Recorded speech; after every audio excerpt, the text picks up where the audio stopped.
Clark Sims is a preacher just south of here in Tuscaloosa. He's become a good friend of mine and certainly a source of encouragement as an older preacher to a younger preacher. And I appreciate him and his family so much. Several years ago, long before we each had the smartphone that all has a GPS plugged in and all those kind of things, he was invited to go speak at an entire weekend youth conference in Augusta, Georgia. And it begins on a Friday night, would go through a Sunday morning. And so he got the call. He was excited to go speak anywhere, but he was especially excited to go to Augusta because in Augusta is the world-renowned Augusta National Golf Club, where they hold the Masters tournament every year. And he was excited and thankful to be able to go to the same location where this golf course is. He was hoping to be able to see it, maybe tour it, and whatever he could do, he wanted to try to do it while he was there in Augusta. So they roll into town, he and his family do on a Friday afternoon, and they get off the interstate. They know how to get to the church building. They've got a few minutes to spare, so they want to find just a quick snack. And they don't see a gas station. They don't see a truck stop. So they head into a CVS pharmacy. They grab a drink, a snack, head on down the road to the church building. He preaches Friday night. He preaches Saturday morning. Then after lunch, they have quite a bit of free time. So those who are at the youth rally have some games, things like that planned, but they told Clark, you can do whatever you want to do. Go crash at the hotel or play with us or go right around town, whatever. And Clark says, I know what I'm going to do. We're going to hop in the car and we're going to go find Augusta National. And so he says, this is the draw. This is the thing Augusta is known for. And so he didn't ask directions. He didn't draw out a map or anything because he thought there's going to be a big sign that says Augusta National. There's going to be signs everywhere pointing, here's where to go, here's where to go, here's where to go. And they drive around town for a long time and never see anything about the golf course. Now, if you've ever been, you'll know, or been in that area, you'll know it's not public at all. It's along the main road, but you wouldn't know it if you don't know it. So they can't find it. He finally gets directions. They go and they kind of see what they're able to see some of the gates as best as they can. They pull in a drive, they pull out a drive, and they're going to head back to the church building. And a major road runs alongside the course, and they're going to turn left onto that road because the church is on the end of that road. And while they're waiting at the red light, he looks up, and there's the CVS pharmacy where he had gotten his snack, his drink, the night before. He was looking for the course. That's why he was there. And yet, the first place he went was right across the street. He'd been there all along, but never knew it. Turns out, where he wanted to be went through where he had already been, right? When we think about a hurdle we face, when we think about wanting to go from here to here, when we think about a difficult season like we're in right now, how do we view that gap? How do we look at and view and explain and kind of talk about that gap from going where we are to where we want to be? Do we look at it and we just think, we just kind of got to sit back and wait? It's out of our hands, can't do anything, let's just wait. Do we look at it and we think, there's some people to blame, and so we're going to sit around and we're going to point fingers at everybody that caused this to happen, and we're going to get mad, and we're going to pitch a fit and just get upset about them causing this hurdle, this gap that we're having to go through. Maybe we kind of do that with other people, but a little bit reverse. Maybe we think, people were elected to solve these problems, or people are in positions where they make the big bucks to solve these problems, so I'm waiting on them to solve my gap. I'm waiting on my check. I'm waiting on my reward from them because they're in charge. We're waiting on someone else to bail us out. Maybe we just resign ourselves to hopelessness. There's nothing we can do, so we're just going to grow hard-hearted. We're going to get worse. Things are going to get worse in our lives while we wait on kind of that gap, and we never find it, and we go the reverse. Well, Jesus wants the disciples to learn as we go through Mark, and we've already discussed several texts where they're struggling to learn. We get to chapter 8, and we see one of the most clear of those passages. And what he's trying to get them to see is that there's this gap of difficulty, a gap between where we are and where we want to be. There's a hurdle, there's something unexpected. Faith and trust in him, being so certain in God and in him, is what allows us to be able to learn, to grow, to endure, even when we do not know what that gap will look like. Isn't that Hebrews 11, verse 1? The substance of things hoped for, the evidence, the certainty of things not seen. That's where we're going to try to land this morning as the disciples interact with Jesus once again. Now, to do that, we're going to look at two main principles and just think about how they connect to the process of learning and growth. Anytime we learn something or grow in some way, it involves a source of influence, but it also involves retention, our environment retaining that source of influence. So we learn a new fact, we learn a new principle, we learn a process, we learn a skill, we're reminded of something we already knew. That's influence. How did Jesus talk about influence back in chapter 4 with the parable of the soils? He says, the sower sowed seed, the seed is the Word of God. It's what influences. 3 of the 4 soils receive that influence. But learning and growing also demands retention. If a math teacher has to start from the beginning with 1 + 1 every class, never make any progress, right? You have to retain what you learn in order to keep learning. 3 of the soils that received the seed, only 1 of them retained, right? 2 of them did not retain what influenced them, therefore they shriveled up. 1 was discouraged, couldn't hang on when the sun scorched it. 1 was distracted, couldn't hang on because the roots choked out its life and it couldn't bear fruit, which was what a plant is supposed to do. Influence, the right source of influence, but also retention, strength to retain and remember and apply what we do know. With those 2 things guiding us, let's dive into the text of Mark chapter 8. I don't know if I've said that yet. Mark chapter 8. We're in Mark chapter 8. Let's look at verse 13. It's the close of a paragraph, but it's helpful information. And he left them, the them is the Pharisees, he left them, got into the boat again, and went to the other side. He's in the boat with the disciples. So verse 14, now they had forgotten to bring bread, and they only had 1 loaf with them in the boat. And he cautioned them, saying, watch out, beware of the leaven of the Pharisees and the leaven of Herod. You'll notice this whole conversation is taking place where? On the boat, at sea. Does that sound familiar? That's now the 3rd time that Jesus is instructing the disciples, the apostles, with this interactive, experience-based classroom. Chapter 4, he's on the boat with them. Great storm arises. It scares them. And he tells them, don't have fear, instead have faith. And he calms the storm for them.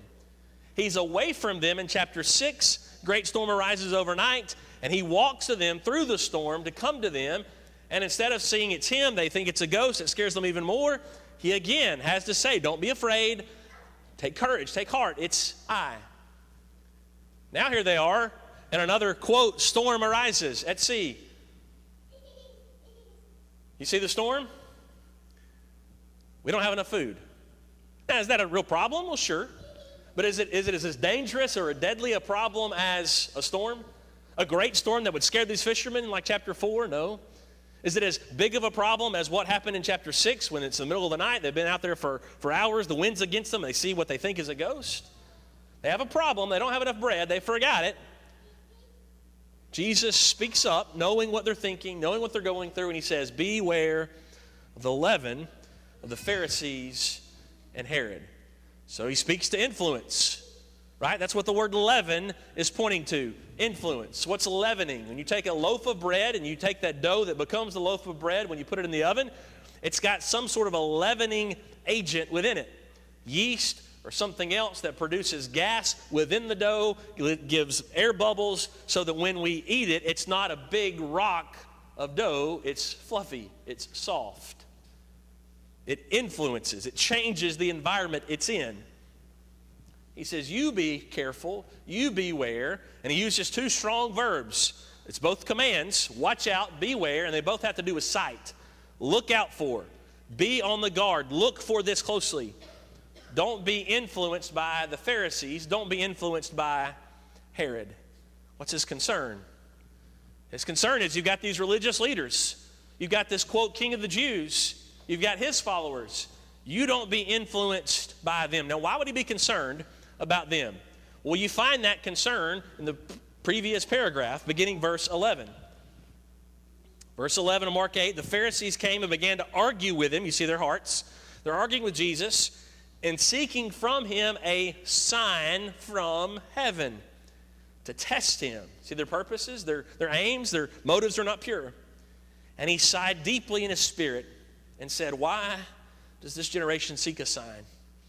Truly I say to you, no sign will be given to this generation. You begin to see what he's saying about having not being influenced by the leaven, the Pharisees. Don't be influenced by this thinking where they demand a sign.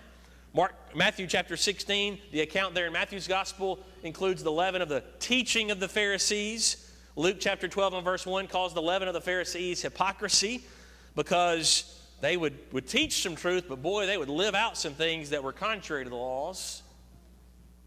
So don't be influenced by them. Then he also says, don't be influenced by Herod. Some disagreement, a little bit of disagreement, not a lot, but some, about how that should be translated. It might be Herodians, which would make some sense back to chapter 3 and verse 6, as they had conspired with the Pharisees to take out and destroy Jesus. But it also could be Herod.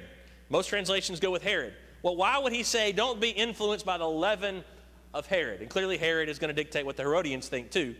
But why would he say, don't be influenced by Herod? That makes a lot more sense when you go to the end of Jesus' life. In Luke chapter 23, Jesus has now been arrested. He's on trial. He's been before Pilate. And Pilate finds out that this king of the Jews that's in Galilee, Herod, he happens to be in Jerusalem. Well, what do you know? Jesus, charges are brought by the Jews. Let's send him down the hallway to Herod. Let's let Herod hear his case. What happens when Jesus gets before Herod? Listen to Luke 23, verse 8. When Herod saw Jesus, he was very glad, for he had long desired to see him, because he had heard about him, and he was hoping to see some sign done by him. You see the link between the Pharisees and Herod. Herod's got a lot going on. He's also kind of struggling from that guilt complex from murdering John the Baptist, and he thinks Jesus, maybe John the Baptist raised from the dead. You got all that we've talked about several weeks ago. But he gets the chance to see Jesus, and he's enamored with him because he's heard about all these miracles, and he wants Jesus to put on a show for him. He wants Jesus to perform some sign that will convict or kind of enlighten Herod. So Jesus, on the boat, with disciples who don't have bread, facing a little bit of a struggle, says, don't be influenced by the thinking of these two people. What's he saying? You don't listen to, you don't be influenced by people who refuse to be satisfied. Here the Pharisees and Herod have heard, they've seen, but they're still demanding, right? Had the Pharisees seen miracles? Yes. But now they're still demanding a sign. They'd seen what Jesus could do. And they look at it, and they hear him teach, and they hear him teach from the Old Testament, and they still shrug their shoulders, and they say, no, give me more. Prove this is from heaven. Prove this is from God. It's now Jesus, when the disciples are facing some resistance because they've forgotten bread and they're afraid they're going to be too hungry, a couple of hours later when they arrive on shore, says, don't be influenced by this thinking that demands to see a sign, when all the while no sign will ever be good enough for them. If you're driving down the road, interstate, highway, or local road, whatever it is, how many times do you find yourself thinking, I don't know what the speed limit is? I haven't seen the sign. Is that the state's fault most of the time? Is that the DOT's fault? Have they just not put out speed limit signs for large pieces of... No, it's because we're looking at something else. We don't pay attention to that white sign when we drive by it. The sign was there. It even passed through our vision, but we did not comprehend it. We didn't register it. We didn't put it into practice because we were the ones who were distracted. You got the Pharisees. You got the scribes with them. You've got Herod. They're seeing, they're hearing Jesus. But because they refuse to believe it, they don't have a sign. That's why Jesus would have to say, they're not going to have a sign. I'm not going to give them any signs. It doesn't mean he's going to stop doing miracles. He's saying, I'm not going to give them what they demand because there's something in their heart keeping them from ever being satisfied.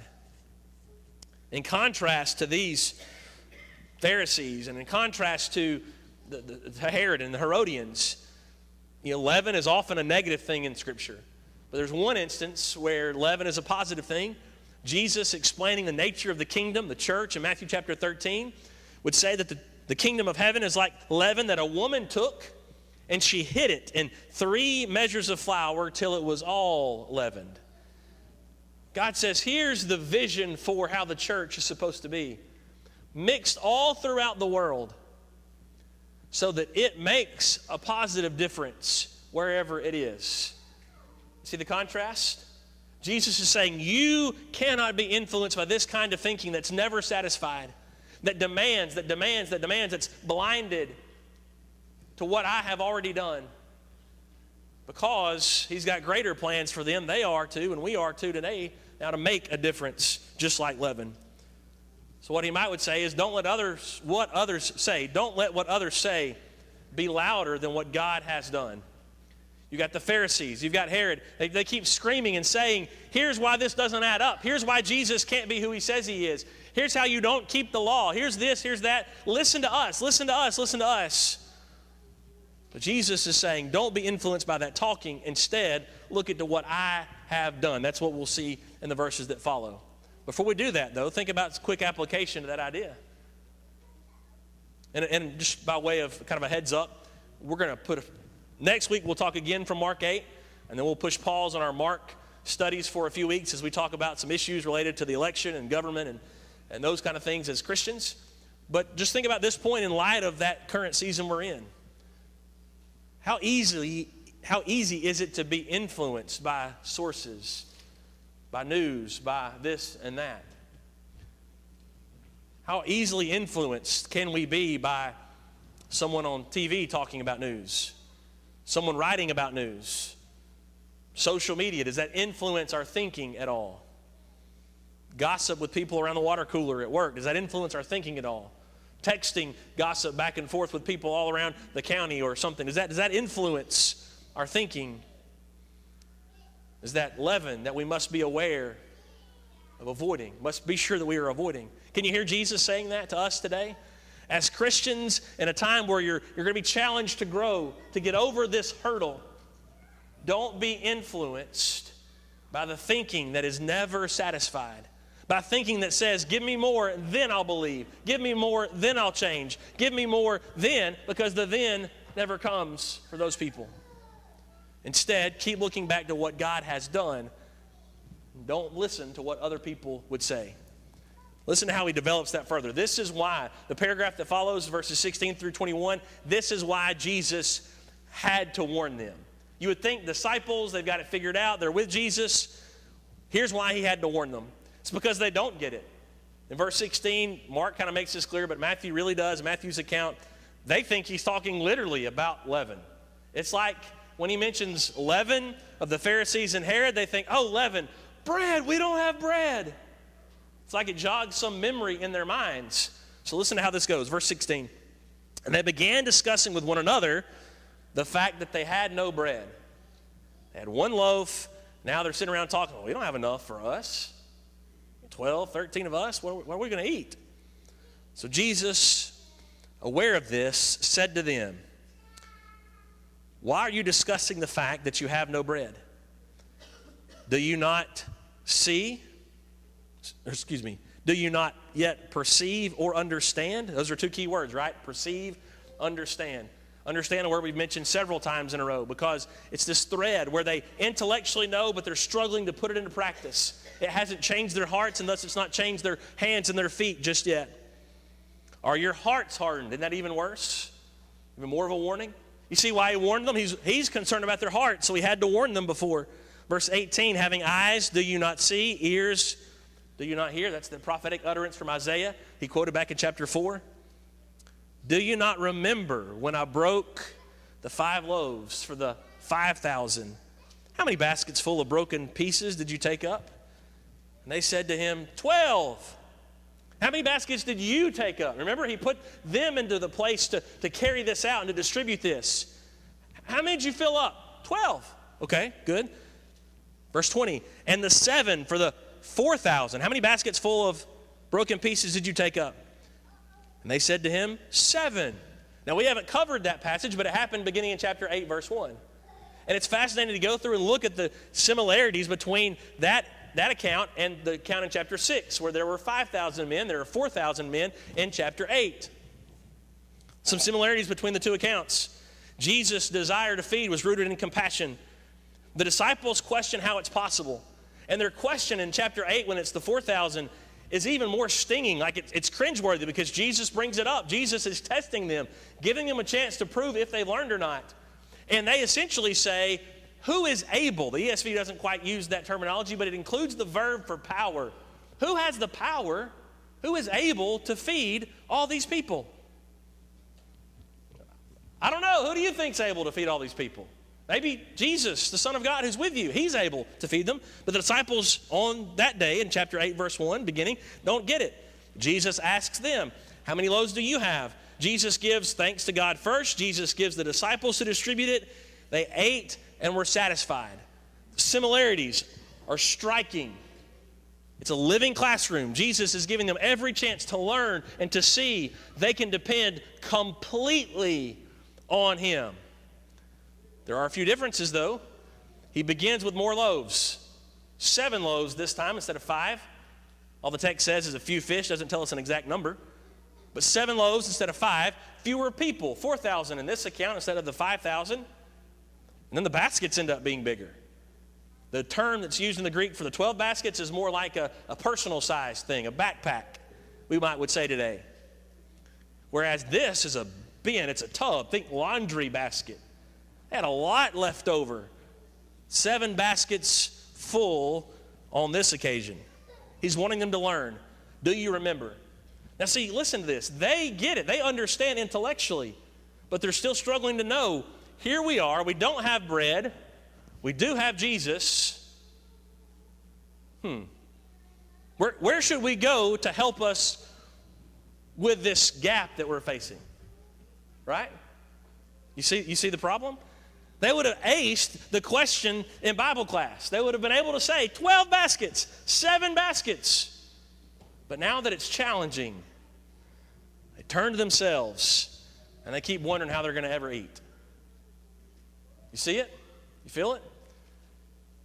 Jesus asked them a series of 7 rhetorical questions.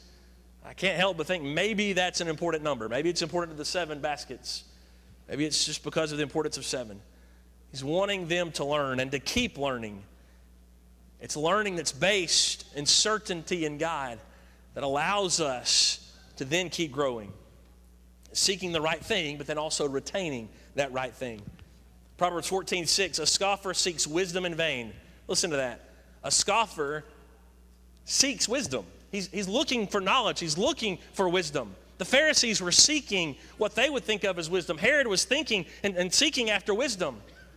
But because of their hearts, it will always come up empty. That's his concern for the disciples. Ephesians 4, he's concerned about us being children, remaining immature, because then what? We're tossed to and fro by any and every wind of doctrine. There are other people who will be cunning, who will be deceitful in their schemes. And until we learn to be certain in our faith and that propels us to learn, then we're vulnerable. Even after the resurrection, you've got a very similar situation. You've got these couple of disciples on their way to Emmaus, and they don't believe. We thought he was the one. He died, and it's been 3 days, and now there's reports that maybe he's alive, but we don't know what to think. Jesus has to correct them. He says, "Oh, foolish ones, slow of heart to believe all the prophets have spoken." You kick yourself back to the boat, and you see the disciples are still so caught up in this same cycle we find ourselves in that we are overly focused on our own pursuits, that we're ignorant to the fact that God has always been and is always providing. They're thinking about them. They're thinking about what they don't have. And Jesus, the one who's already broken bread and made bread for them multiple times, the one who would also call himself the bread of life, is sitting right there. The disciples are concerned. Why? Because they don't have enough bread. Jesus warns them. Jesus is concerned because, why? The disciples don't have enough faith. What a blessing it is to know we eat and sleep under a roof and have clothes on our backs every day. Where do those blessings come from? Whom do those blessings come from? They come from God. He wants us to pause and realize that simple fact, and then to begin living with faith and certainty because we understand that it comes from His power, but also His compassion to provide for us. That text that Brother Denny read for us this morning and that we referenced in our our kids' time this morning at 9:30. It's in the context of Paul and Barnabas trying to correct folks in Lystra. They thought they were these gods, Zeus and Hermes. And they have to correct them and say, no, we're not God. And then he says this, we are also men of like nature with you. We bring you good news. That's Acts 14, beginning of verse 15. We bring you good news. You hear that? They thought it was good that Zeus and Hermes were in their presence, but he says, no, I've got better news. Good news that you get to turn. You get to turn from these vain, empty things to a living God. The God who made heaven and the earth and the sea and all that's in them. This blessing and this truth that we depend on and experience every single day, multiple times a day. Paul would say, this is why you should turn to the living God. Because he shows you his kindness. He does you good by giving you rains from heaven, fruitful seasons, satisfying your hearts with food and gladness. He's proven he'll take care of us. He's proven he does take care of us. He asks and he challenges, just as Jesus does the disciples on the boat. Will you live with that certainty, knowing I take care of you? So, this past 6 months, with all the other drama that we've kind of got going on around us, we ever find ourselves thinking, kind of getting sideways? How are we ever gonna? Who's able to make a difference right now? It's so bad, it's so terrible, and I'm right there with you sometimes. There's some really disgusting things that I see and I hear. But if I find myself asking, who is able? Is there an answer to that question? Clearly, God is able. Clearly, the one who fed the multitudes, who stopped the storms, is able. Is there good news this morning? I know this is kind of sour when you think about the disciples, and they're still struggling to learn, but we know that the story's not over for them. And just listen to this single word that happens twice in the text in light of what we know happens with the disciples. 11 of the 12 remain faithful, and they go on to do great things for the Lord and for his church. Two times in this text, Jesus says yet. Do you not yet perceive or understand? Verse 21, do you not yet understand? Some translations use still. Do you still not understand? Do you hear the Lord's patience in that word? Would we have had the patience to now be the third time at sea with these disciples struggling, and they just don't get it yet? They're struggling, they're learning, they're leaning on themselves, they're leaning on the flesh. Do you hear Jesus' patience? Do you not yet? I mean, he's strong. He's hitting them over the head with these rapid-fire questions. Yet he's still patient. God will always be just. God will punish those who are outside of him, but God is patient and steadfast. So 2 Peter 3, Peter would remind us of that fact, that God is patient. The Lord is patient toward you, not wishing, not desiring that anyone should perish, but that all should reach repentance. If you do not yet know Jesus Christ, if you have not yet obeyed the gospel of Jesus Christ, let today be that day. They were able to see the time when their faith would solidify and they would live a life of complete trust and grow through whatever gaps they faced. We're not guaranteed any further time. We don't know how much longer we'll be after the yet unless we obey today, unless we obey now. If you need to put them on a baptism, do not delay. Do it today. Do it this morning. Do it now. If you've got sin in your life and you know you need to take care of that in a public way, please let us know. If you need to pull one of the elders aside afterward, you need to pull me aside afterward and let's talk through some things and pray through some things. That's good too. Don't wait too long. The Lord has shown each of us patience to this moment. He has given us a yet. Please use that time for his glory if you need to make your life right with him. If you need to do that, would you come now as we sing?